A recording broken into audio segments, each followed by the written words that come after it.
Shalom, fam. Welcome back to Each One Reach One. I appreciate you guys joining me today. I've been anxious to get into this lesson.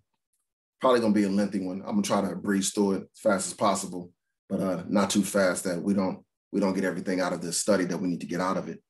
Let's begin properly, everybody, by giving all praise, honor, and glory to our Heavenly Father, YAHAWAHSHI, YAHAWAHSHI. All praises due. Grace, peace, and blessings to my family out there, the elect of Israel. Special shout out to the 144,000 out there being awakened and built up strong in the spirit through faith. I'm probably going to entitle this one, YAHAWAHSHI confirmed in Daniel 8 and 9. All right, or the Daniel chapter 8 and 9 prophecy. Haven't decided yet. But whatever it is, you already know because you're looking at it. But so we're going to begin, like I said, in Daniel chapter 8. You see it on the screen. Please feel free to join me or read along. That's the reason why I do these studies this way with it on the screen so that you guys can look and follow along, because I know it helps to lock in the information. It helps when studying and when you can put the words and the audio, what you're hearing, together at the same time. A lot of people, for convenience sake, they utilize mobile, they're on the go. Not everybody has a desktop or laptop or anything of that nature. So most users on the internet are utilizing mobile phones. And if you're utilizing YouTube, then unless you're paying for the premium service, you're not able to close the app and bring up another app at the same time. So this helps get it done. I'm a teacher. I teach other things, and I definitely understand the value of being able to see things and hear them at the same time. All right. That's why I do it. It's not because I'm a coward. You know what I mean? I'm far from that. Contrary to what other people might believe, you can't let yourself be dragged into anybody else's perceptions or of what you should be doing. That's not liberty. You dig me? So again, so pick it up in Daniel. We're going to begin at verse 13. A brief review of what has taken place beforehand, before this point. Daniel was just given the vision of the ram, goat, and the little horn. The ram being Persia, Media, and Greece, the he-goat, right? So here we go. Let's begin. Daniel chapter 8, verse 13. Then I heard one saint speaking, and another saint said unto that certain saint which spake, how long shall be the vision concerning the daily sacrifice and the transgression of desolation, to give both the sanctuary and the host to be trodden underfoot? And he said unto me, unto 2,300 days, then shall the sanctuary be cleansed. All right. Okay, so let's get past this one verse here, and let's get Daniel chapter 8, verse 16. And I heard a man's voice between the banks of Ulai, which called and said, Gabriel, make this man to understand the vision. So YAHAWAHSHI instructed Gabriel, the angel, to cause Daniel to understand the vision. All right? That's the context. That's what's going on here. Daniel chapter 8, verse 17. So he came near where I stood, and when he came, I was afraid and fell upon my face. But he said unto me, understand, O son of man, for at the time of the end shall be the vision.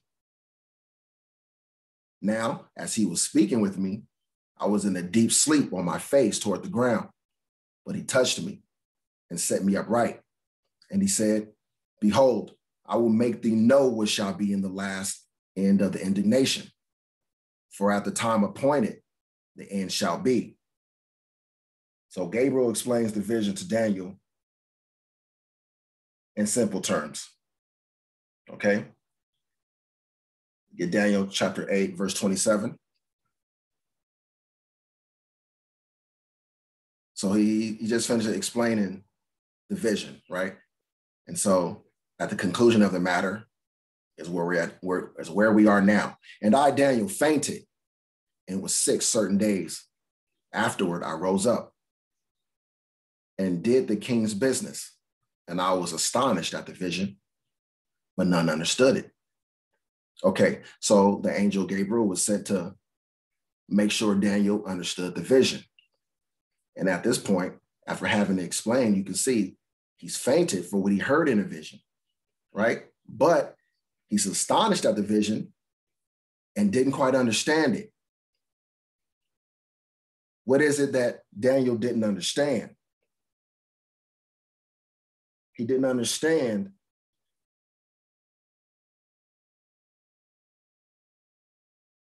he didn't understand the time prophecy portion, all right? That's what he doesn't understand. The time prophecy has him a little bit confused and astonished.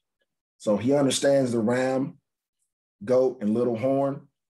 Gabriel explained that to him, but he doesn't understand the time prophecy, not because he's slow, or anything of that nature. It's because Gabriel didn't explain that part to him just yet. This was on purpose, okay? This is an illustration of how the Most High doesn't give you everything at once, all right? He gives you what he knows you can handle at first, or he gives you just what he needs you to have for the moment until he's ready to give you the rest, okay? So Gabriel hasn't completed his assignment of making Daniel understand at the conclusion of chapter 8, right? So in chapter 9, you can expect there to be a continuation of this, right? Because he has to finish the mission. He was sent on a mission, make them to understand the vision, all of it, not just some of it, right? So there's still the portion remaining to be explained and revealed to Daniel for his understanding, okay? So between chapter 8 and chapter 9, 13 years have passed, okay? So there's 13 years that have passed between Daniel chapter 8 and 27 and Daniel chapter 9, okay? Why did the Most High keep Daniel in suspense for so long? For the same reason we don't get an immediate response to our prayers. He wanted to make Daniel seek him earnestly and often. He wanted to teach Daniel to be persistent in prayer, right? So before we get into Daniel chapter 9, let's sidebar really quick. Let's get 1 Thessalonians chapter 5, verse 16.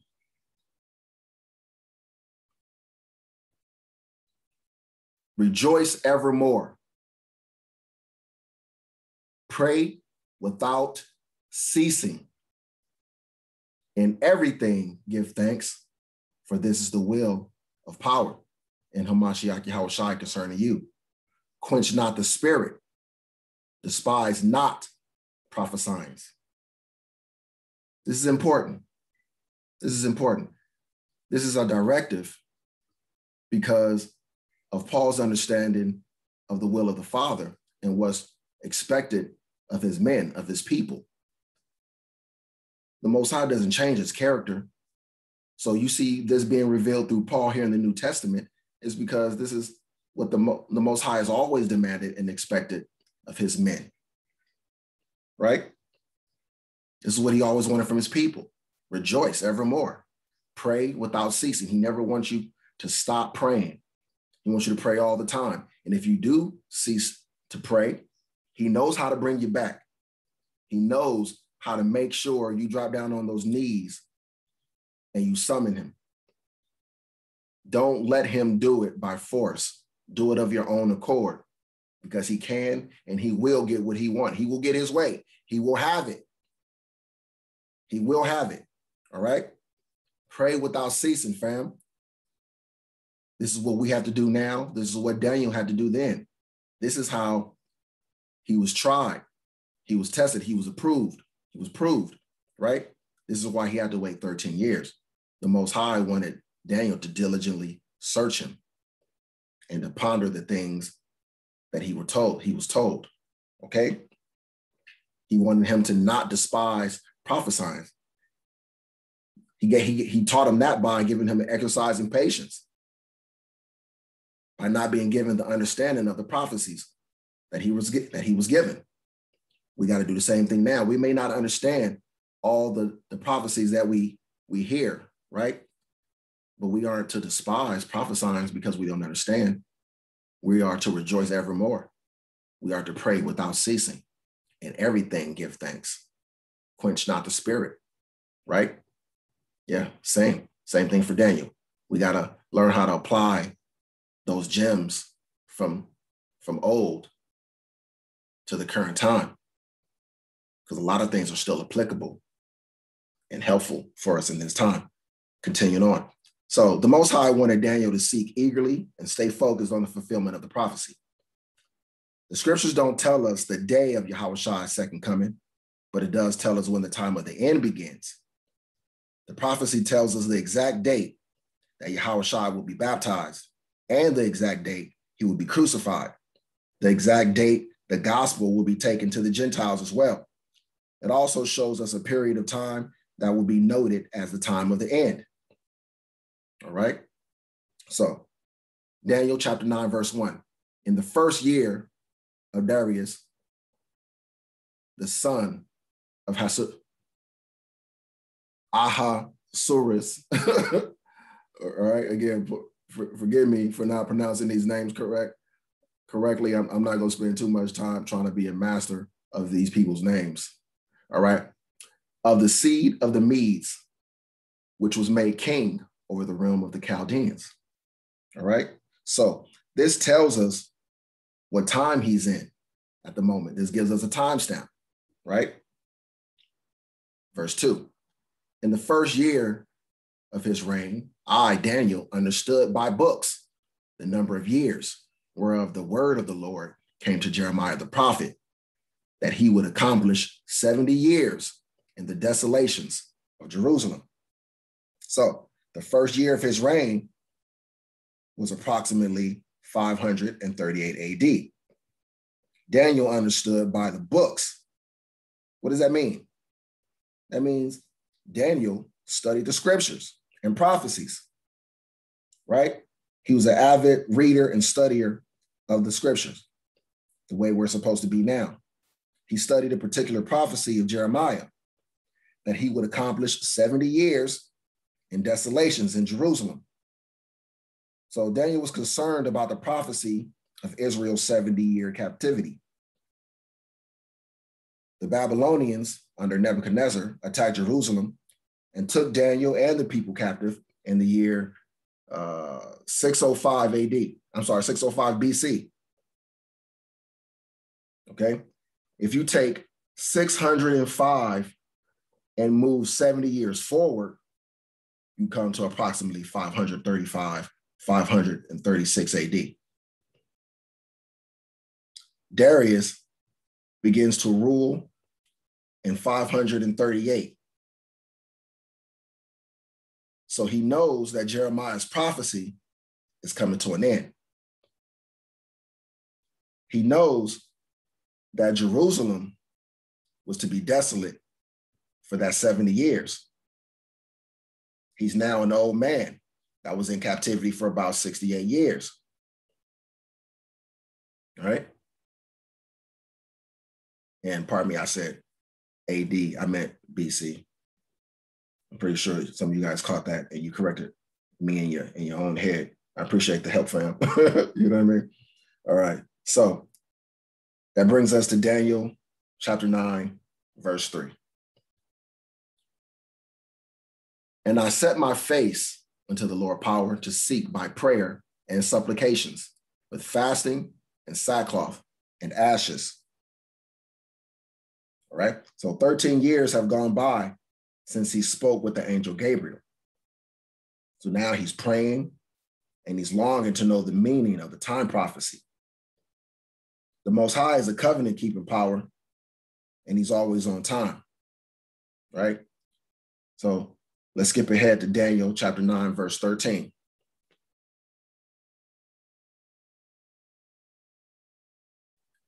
As it is written in the law of Moses, all this evil has come upon us. Yet made we not our prayer before the Lord our power, that we might turn from our iniquities and understand thy truth. So Daniel understands cause and effect. He knows that the Most High brought evils upon us to make us turn back to him, away from our iniquities, and to understand his truth. Daniel 9 and 21. Yea, whilst I was speaking in prayer, even the man Gabriel, whom I had seen in the vision at the beginning, being caused to fly swiftly, touched me about the time of the evening oblation, the evening offering, right? So Gabriel returns to finish his mission, which was to cause Daniel to understand the unexplained portion of the vision in chapter 8, okay?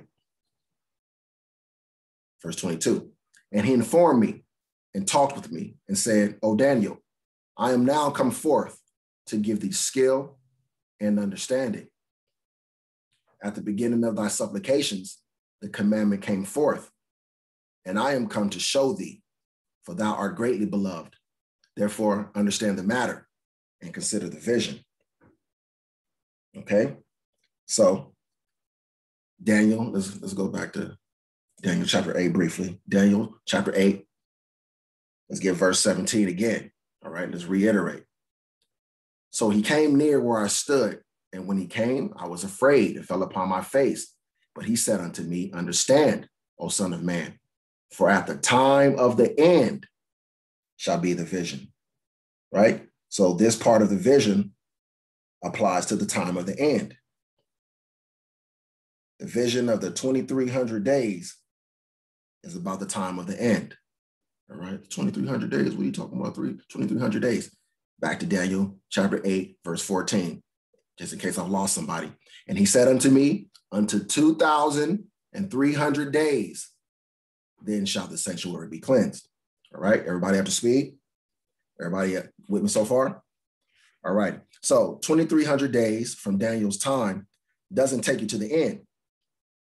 When you read a time prophecy, fam, and it's attached to a symbolic prophecy, keep in mind that the time period is symbolic also. One prophetic day equals one literal year, okay? One prophetic day equals one literal year. All right, back to Daniel chapter 9, and we want to pick up in verse 24, Daniel 9 and 24. 70 weeks are determined upon thy people and upon thy holy city to finish the transgression and to make an end of sins and to make reconciliation for iniquity and to bring in everlasting righteousness and to seal up the vision and prophecy and to anoint the most holy Do you guys understand what's being said here? It's the Old Testament. If any of you Old Testament only Israelites are paying attention, listen up. Listen up. Here comes another boot to the ass. Listen. The word determined here, the word determined is a Hebrew word pronounced, I think it's chatuk, something like that. I think that's how you pronounce it. I ain't gonna pretend to be an expert in Hebrew, but that's pretty damn close. C-H-A-T-U-K. And it means to be cut off from, all right? So the word determined here means to be cut off from. So 70 weeks are cut off from the 2,300 days. Why? To finish the transgression and make an end of sins or sin offerings. How is that possible? The law of Moses is in effect right now. This is what the law of Moses is, its purposes is. I mean, the purposes is, what the purpose of the law of Moses is, right?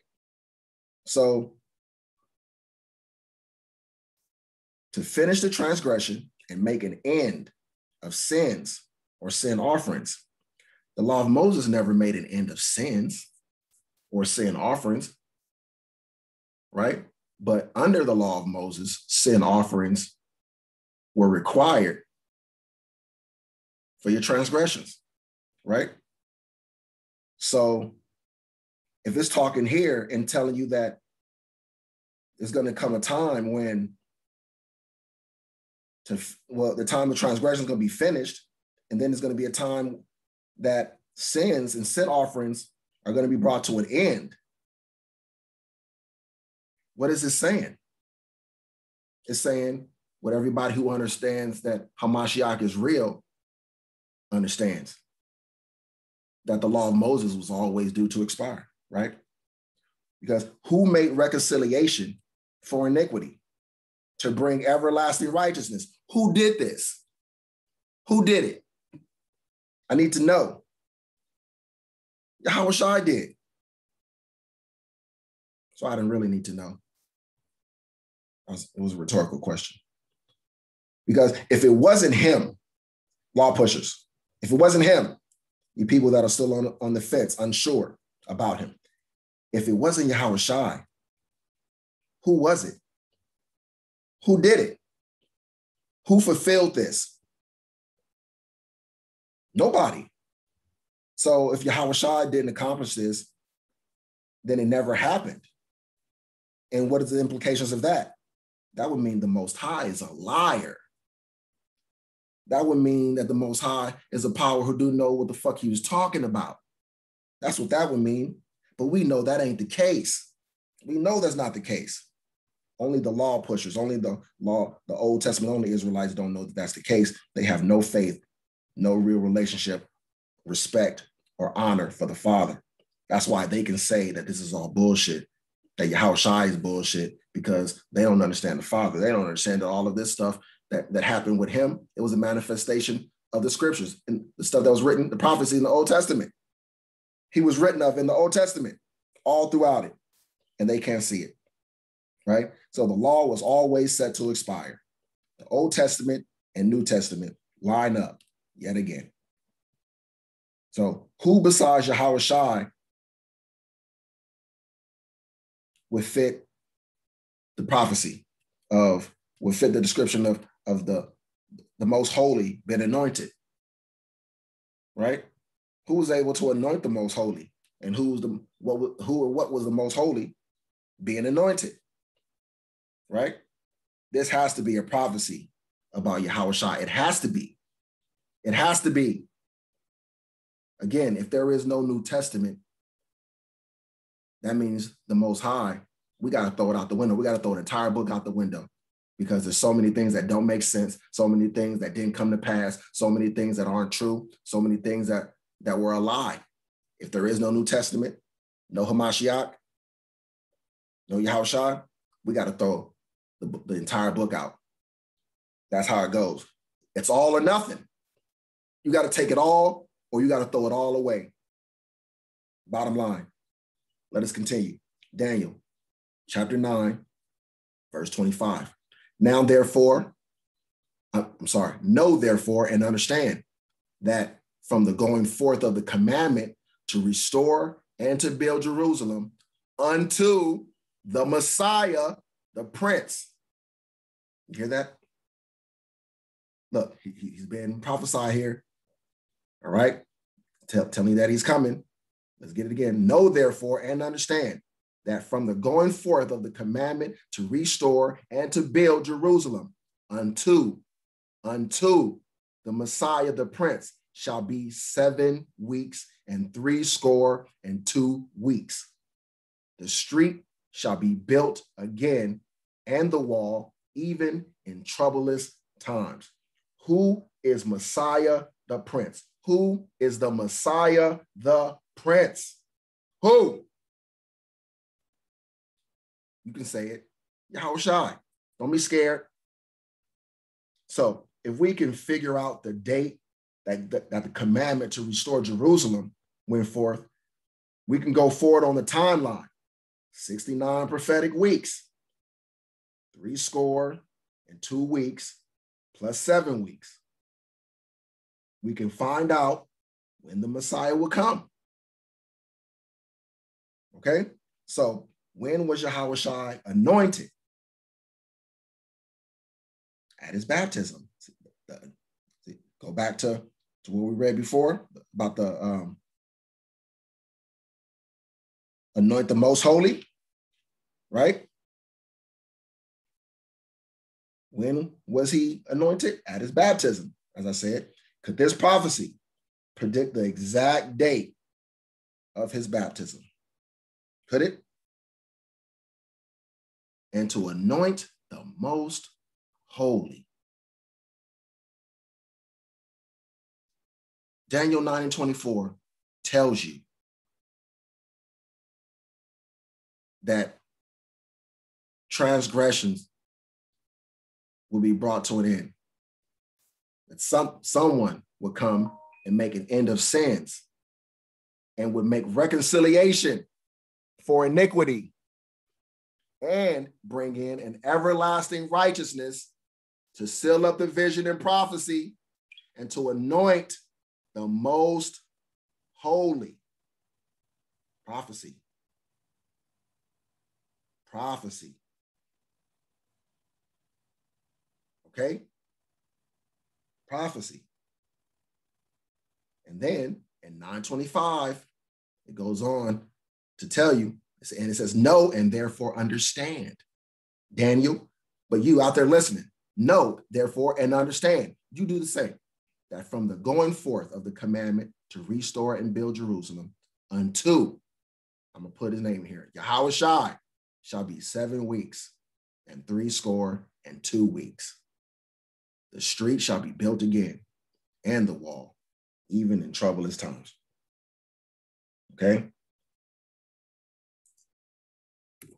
Ezekiel 4:6, just to get a reminder.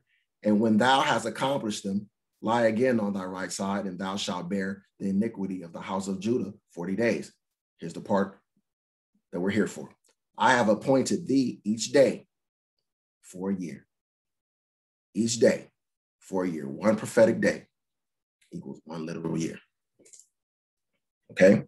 So that means the 2300 day prophecy represents 2300 years. One day, one prophetic day being one literal year, translate the 2300 day prophecy into 2300 year prophecy, right? So Gabriel said, 70 weeks are determined upon you and your city. 70 weeks times 7 days in a week equals 490 days, right? So of the 2300 years, 70 weeks of that were cut off till the coming of YAHAWAHSHI, to the coming of Hamashiach.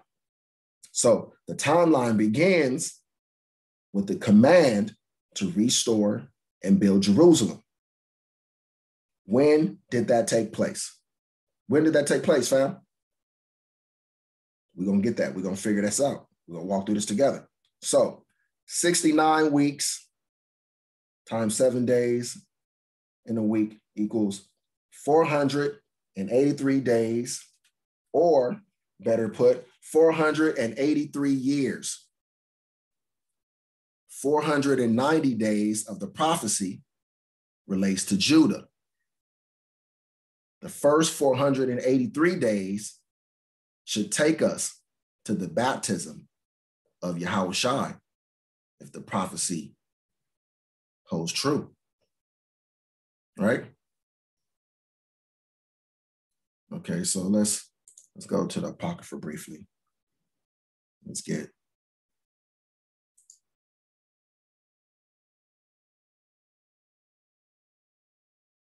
no, pardon me.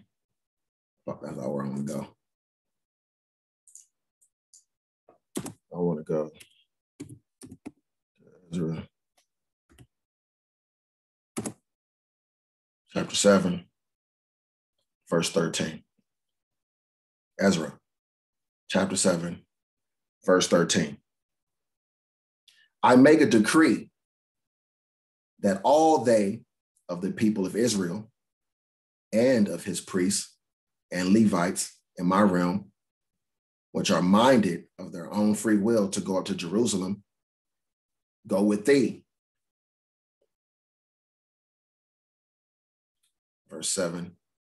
Chapter 7, verse 27. Blessed be the Lord power of our fathers, which hath put such a thing as this in the king's heart, to beautify the house of the Lord, which is in Jerusalem. So this is the time of Artaxerxes, who passes this decree in 457 BC. Okay, 457 BC. At the conclusion of the 70 years of Jeremiah, the Jews were allowed to return in 536. There were multiple decrees, but the decree by Artaxerxes in 457 was the first time a civil decree provides the finances and the legal permission for them to rebuild the wall and beautify Jerusalem.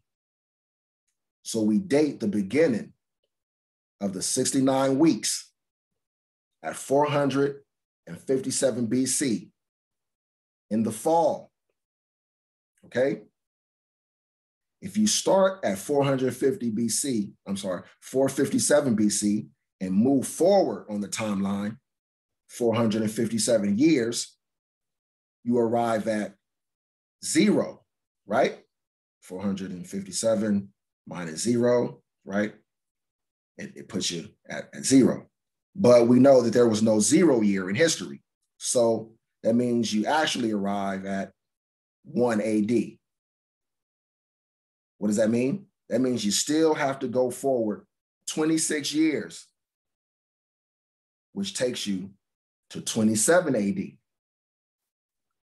What happened of note in 27 AD, Israel? What happened? Let's get Luke chapter 3. Now, in the 15th year of the reign of Tiberius Caesar, Pontius Pilate being governor of Judea, and Herod being tetrarch of Galilee, and his brother Philip, tetrarch of Iturea and of the region of Trachonitis, and Lysanias, the tetrarch of Abilene. What is the point? The point is we're establishing time period, okay? Time frames, all right? This was 27 AD, okay? We're given enough information here, enough historical information here to determine this time period, okay? So what's happening in this time period in 27 AD? What happens in that year? Let's get verse 21. Luke chapter 3, verse 21. Now, when all the people were baptized, it came to pass that YAHAWAHSHI also being baptized, being anointed, and praying, the heaven was opened. All right? So 27 AD brings us to the baptism of YAHAWAHSHI. What does YAHAWAHSHI say after he is baptized? What does he say of note after his baptism?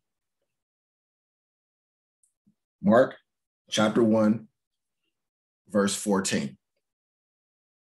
Now, after that John was put in prison, YAHAWAHSHI came into Galilee, preaching the gospel of the kingdom of power, and saying, The time is fulfilled, and the kingdom of power is at hand.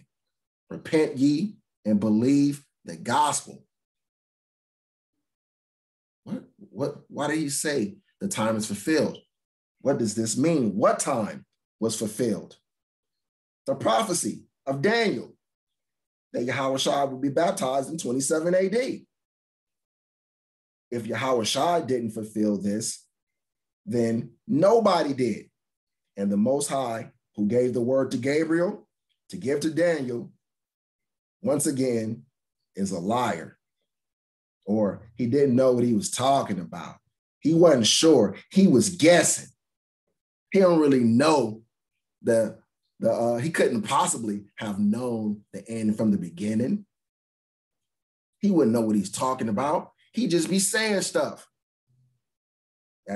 That's the law keepers, the law pushers' point of view. See? Foolish point of view, but it is their point of view nonetheless, right?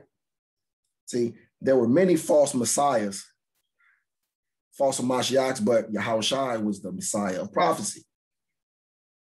69 weeks or 483 years takes us to 27 AD. But the prophecy was 490 years, right? So what does that mean? Do the math. That means there are 7 years left of that prophecy. 7 years remaining of that prophecy. So he was baptized after 69 weeks, which was 483 years. But it was a 70-week prophecy, which is 490 years. Okay? So let's go back to Daniel, chapter 9, 25. All right, just to rehash. Know, therefore, and understand that from the going forth of the commandment to restore and to build Jerusalem, okay, unto the Messiah, the Prince, shall be 7 weeks and 62 weeks. The street shall be built again, and the wall, even in troublous times. And after 62 weeks, shall Messiah be cut off, but not for himself. Again, and after 62 weeks, shall Messiah be cut off, but not for himself. And the people of the prince that shall come shall destroy the city and the sanctuary, and the end thereof shall be with a flood, and unto the end of the war, desolations are determined. So after the 62 weeks, meaning sometime after 27 AD, YAHAWAHSHI, the Hamashiach, shall be cut off or killed, or crucified, but not for himself. What Messiah is written of in the book who came and had his life cut short? He died, he was crucified, but not for himself, for the people. Who was it? I wish I could put my finger on it. Can't seem to find this happening anywhere in the Old Testament. I wonder if once again, this is another prophecy gone for naught, another prophecy that didn't come to pass, because the New Testament is fake. It's the work of the Romans. So how did this happen? How did this get resolved? How do we reconcile this information? Where was the Messiah in the Old Testament who came and was crucified? Not for himself, but for his people. After 27 AD. Damn, it's almost like if you take away the New Testament, that it all fucking falls apart. Fucking dummies. I swear you fucking Old Testament onlys are fucking stupid. It's like that annoying thread in your clothes. You keep pulling it and keep pulling it and keep pulling it. YAHAWAHSHI is that annoying thread on your clothes. You keep pulling at it.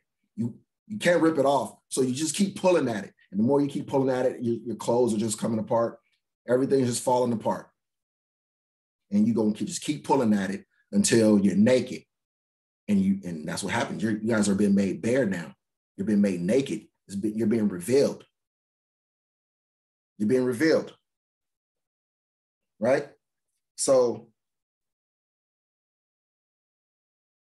who else fits this prophecy? I ask you again, if not YAHAWAHSHI. Please speak up and tell the rest of us. So as a result of the Southern Kingdom's rejection of YAHAWAHSHI, did Titus destroy Jerusalem? Absolutely. Absolutely.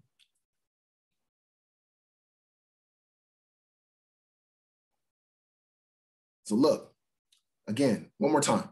After 62 weeks shall Messiah be cut off, but not for himself. So there's going to be a Messiah who's going to come, and then after a time, he's going to be cut off, and he's going to be killed, but not for himself. And the people of the prince that shall come shall destroy the city. After his death, sometime after his death, was the sanctuary destroyed? Was Jerusalem and the sanctuary destroyed sometime after YAHAWAHSHI's death? That would be yes, right? Right? Right. 9 and 27. And he shall confirm, he who? The Messiah, the Hamashiach. And he shall confirm the covenant with many for 1 week. Right? But I'm getting ahead of myself because I just want to hammer home that sometime after 27 AD, YAHAWAHSHI would be cut off. So says Daniel 9 and 26. Does the scriptures say when? Do the scriptures say when? Absolutely. So again, recap. The decree from Artaxerxes went forth in the fall of 457 BC. YAHAWAHSHI was baptized 483 years later in the fall of 27 AD. So now let's get Daniel 9 and 27. And he shall confirm the covenant with many for 1 week. 1 week, right? After his anointing, after his baptism, right? Which is what? 7 years. 1 week, 7 years. The Most High Son, YAHAWAHSHI, the Hamashiach, it's prophesied in Daniel 9 and 27 right here that he would confirm the covenant. Confirm the covenant. What covenant? The new covenant. He wouldn't come in to confirm an old covenant, right? Right. Because that was already done a long time before he came. So if he's coming to confirm the covenant, this will have to be speaking about a new covenant, right? Right. In order for there to be a new covenant, the old covenant has to be disannulled, right? Right? And in the midst of the week, he shall cause the sacrifice and the oblation to cease. Whoever this Messiah is, in the midst of the week, meaning at the halfway point of the 7 years, he would cause the sacrifice and the oblation to cease, the offerings to cease. Did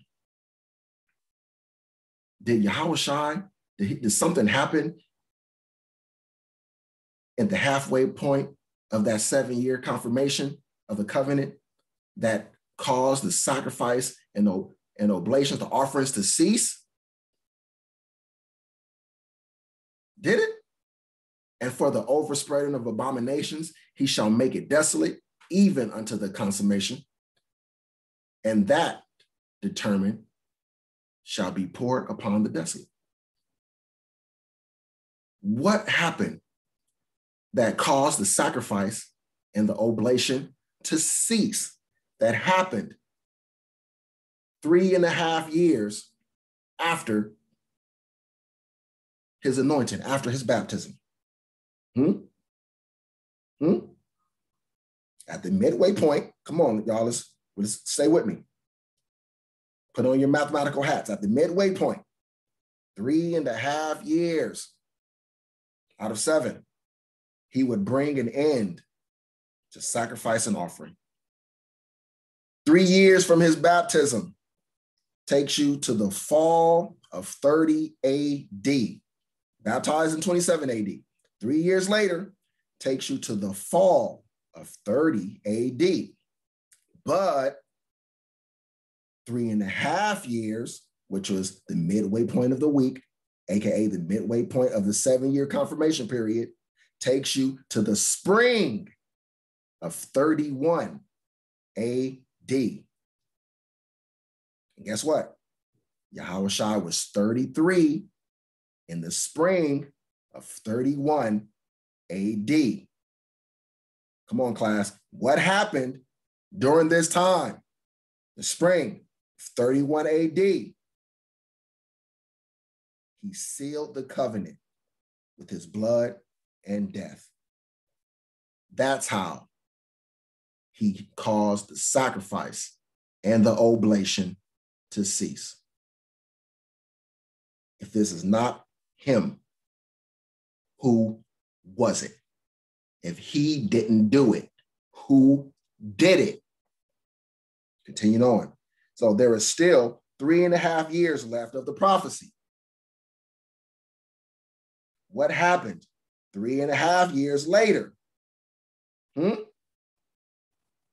He arose from the dead, completing the 490-year prophecy. So Daniel predicted the exact timing of the crucifixion of YAHAWAHSHI. The exact timing. That's how the Most High declares things from the beginning, so that you know he did this purposely, so that we would have all of this as a testimony, all of this as the proof to speak to our spirits, to let us know that he is true, that he is the one true power, that we are not following flights of fancy, right? That this book is not a work of fiction. It is not a conglomerate of tall tales. But these carnal law pushers and these heathens and Gentiles, they don't understand spiritual matters. So they can't get these things, right? So recall, the prophecy was a 2,300-year prophecy, right? 457 BC, which marks the beginning of the prophecy. 2,300 years later will take you to when? To 1844 AD. 1844 AD is 2,300 years after the word went out to begin to rebuild and beautify Jerusalem. What is the significance? You say, 1844, what is the significance of that? What does it mean to us? What is that saying? Why should I care? Why does it matter? If you look at human history, fam, you got to look at it in terms of a clock, because that's what the Most High's done. It's just one big clock. His movie's playing out and it's on a clock. The world, it's all on a clock. Right? And so if you look at it in terms of a clock and you start at 12 a.m., you go from 12 a.m. to 6 a.m., right? You arrive around the days of Father Abraham. You go from 6 a.m. to about 12 p.m., and you're around the time of King David. You go forward to the time of YAHAWAHSHI, and you're now about 6 p.m. on the Most High's time clock. If you come down to 1844, you've come to about 11 p.m. on the Most High's time clock, which puts us in the last hour or the last days, right? Remember, the Most High said there's going to be a lot of people who are going to barely make it in at the 11th hour. They're going to be some people who he called them 11th hour Israelites, right? And some people who barely make it in, right? So, which puts us, again, this puts us in the last hour or the last days. The Most High's final judgment hour. In other words, when he restores truth right before the coming of a Mashiach. So the Most High didn't let us know the exact date, but he told us the season. He gave us the time frame. It's almost over. It's almost over, fam. The Bible, the scriptures are true. It's a living book. It is spirit. It is life. Don't let the detractors get you down, fam. Don't let anybody corrupt you and trick you out of your salvation, out of your gift, out of your reward by causing you to believe or doubt even for a second that your belief in YAHAWAHSHI is misplaced. Don't let them do it to you. They'll steal it from you if you let them, because misery loves company. And they don't have what you have. They don't have the faith that you have, the assurance that you have, because they got works to keep. They rejected him, so he's rejected them. Now they're responsible for their own salvation right now. They got to go through the fire. And because they got to go through the fire, they want you to go through it with them. Don't let them pull you into it, fam. You were saved from that. Don't let his death be in vain. All right? Revelation 11, verse 18. And the nations were angry, and thy wrath is come, and the time of the dead, that they should be judged, and that thou shouldest give reward unto thy servants, the prophets, and to the saints, and them that fear thy name, small and great, and shouldest destroy them which destroy the earth. Revelation chapter 12, verse 12. Therefore rejoice, ye heavens, that's you, Israel, that's you, elect. Therefore rejoice, ye heavens, we are the heavens, and ye that dwell in them. Woe to the inhabitants of the earth and of the sea, for the devil is come down unto you, having great wrath, because he knoweth that he hath but a short time. He knoweth, family, he hath but a short time.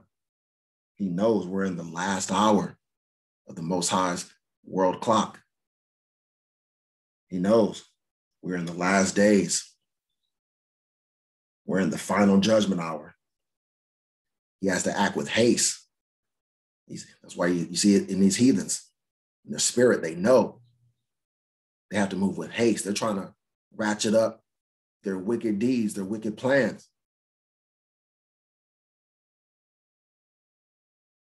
But we should not be affected by any of it. Don't be afraid. Don't be scared. Don't be moved by anything that they're doing. Pray without ceasing. Rejoice always. Despise not prophesying, fam. I love you guys, Israel. I hope you guys were edified by this study. I hope you guys are continuing to grow, to be enriched, and are praying every day in the spirit for the Most High to increase you in knowledge, wisdom, and understanding. I hope you guys are doing everything that you can to stay right, to build yourselves up, to be prepared. There's a lot coming. This is our preparation period, fam. You're supposed to be getting ready. We're on the practice field getting ready for the game. You better get ready. All right? Spiritually, get ready. Time's short. There's no time to play around. We have 0 time left for fucking around, y'all. So with that said, giving all praise, honor, and glory to YAHAWAHSHI, Hamashiach YAHAWAHSHI. All praise is due to our power. Grace, peace, and blessings be with you all, my family, the elect of Israel. I love you guys, man. I pray for you constantly. We're almost out of here, y'all. Stay strong. Finish the race. We're in the last leg of the relay, y'all. Sprint to the finish. Run hard. Sell out. Give everything you got. Don't leave anything left on the track. Now is not the time to look back. Now is not the time to drop the baton. Now is not the time to jog your way through. Strong to the finish. The victory is near. Shalom, fam. See you on the next one.